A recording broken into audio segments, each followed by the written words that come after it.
Blackmagic owners, we know the shortcomings of the pocket cameras, and we also know the shortcomings of the iPhone. Now, usually in videos like this, I compare the cameras, which is better than the other, but in this video, I want to show you how actually using them together can enhance your creative flow state, because where one camera becomes frustrating, the other one steps in and makes your life so much easier. And I want to show you the simplest way to match these cameras together, making your post-production life so much easier.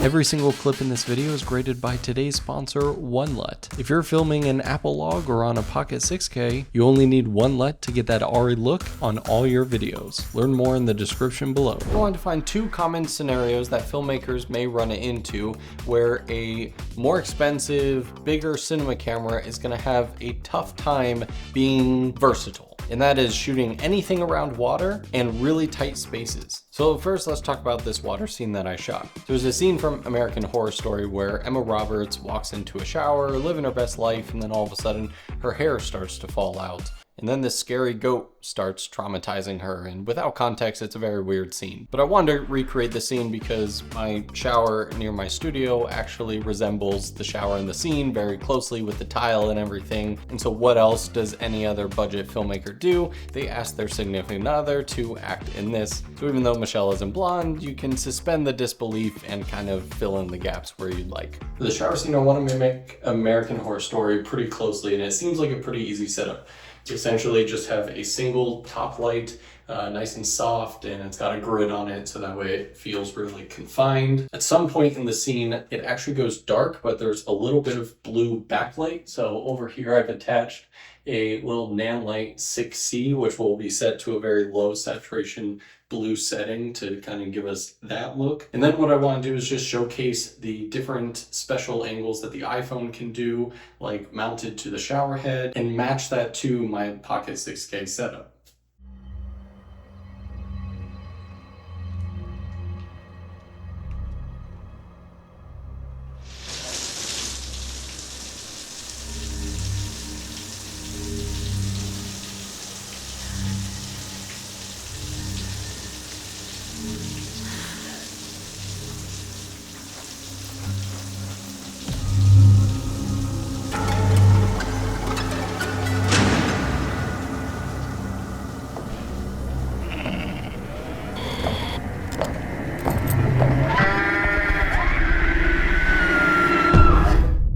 Alright, so we just wrapped the nice little shower set. You did amazing.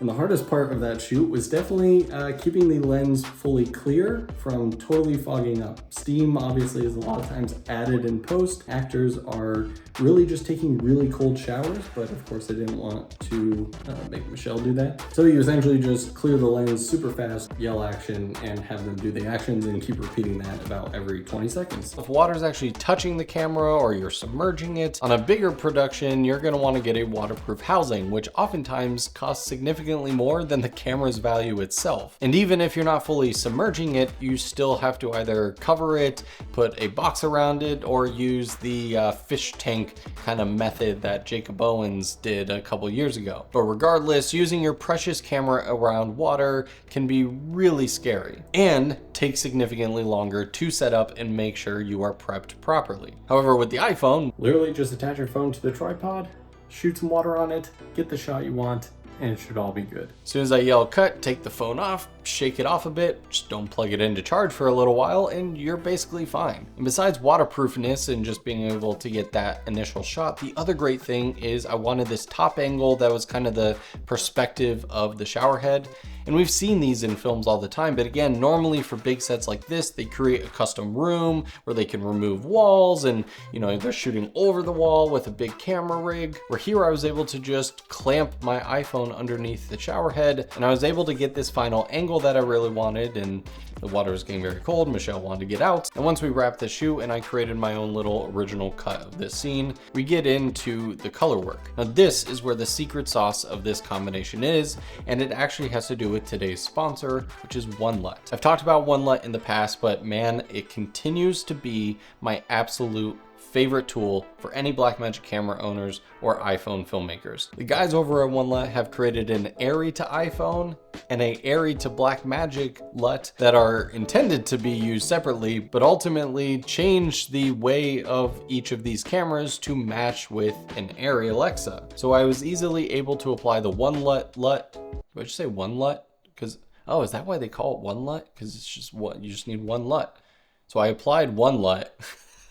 I've been using this for months and that kind of just clicked in my head. So immediately after the one LUT was applied, all I had to do was make some minor primary adjustments to the iPhone footage to make the color temperature and tint match a bit more. And then I was able to build out my look from there, and I did my best to match it to the original American Horror Story scene, which I honestly think came out really good between skin tones and the shower tiles in the back. Now this is also the LUT that I have pre-installed on both of these cameras, so when I'm actually filming, I'm using this as the preview LUT, which allows me to see what I'm gonna get, and it's so nice being able to look at both of these cameras and have them essentially matched right out the gate. Of course, it also helps that the Blackmagic camera app is, in my opinion, the best free camera app for the iPhone, and if you've never used a Blackmagic camera before, they've done a genius thing of essentially giving you a gateway drug into their ecosystem through the Blackmagic camera app, because the menu styles, the options, and everything function very similarly to the Pocket 6K Pro or any other Blackmagic camera.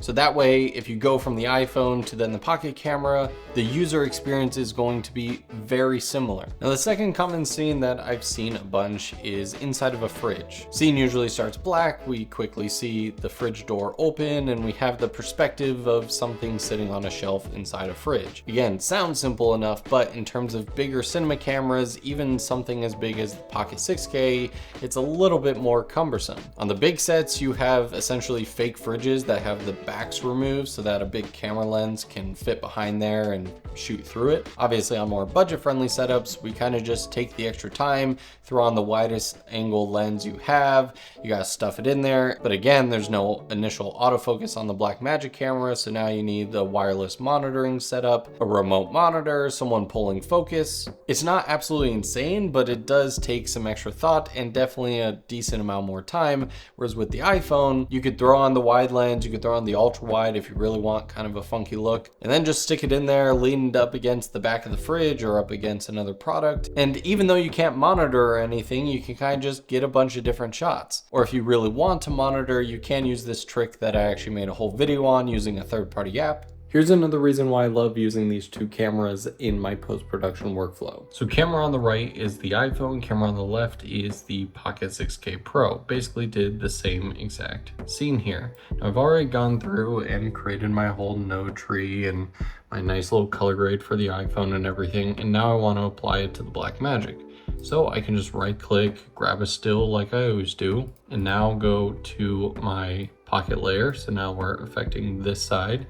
And I'm just going to apply that same grade, but of course it has the iPhone 1 LUT on it. So now I'm just going to select my node that has the 1 LUT for the iPhone, go over to my LUTs, gonna pick 1 LUT, and now instead of the iPhone one, I'm just going to replace that with the Pocket one.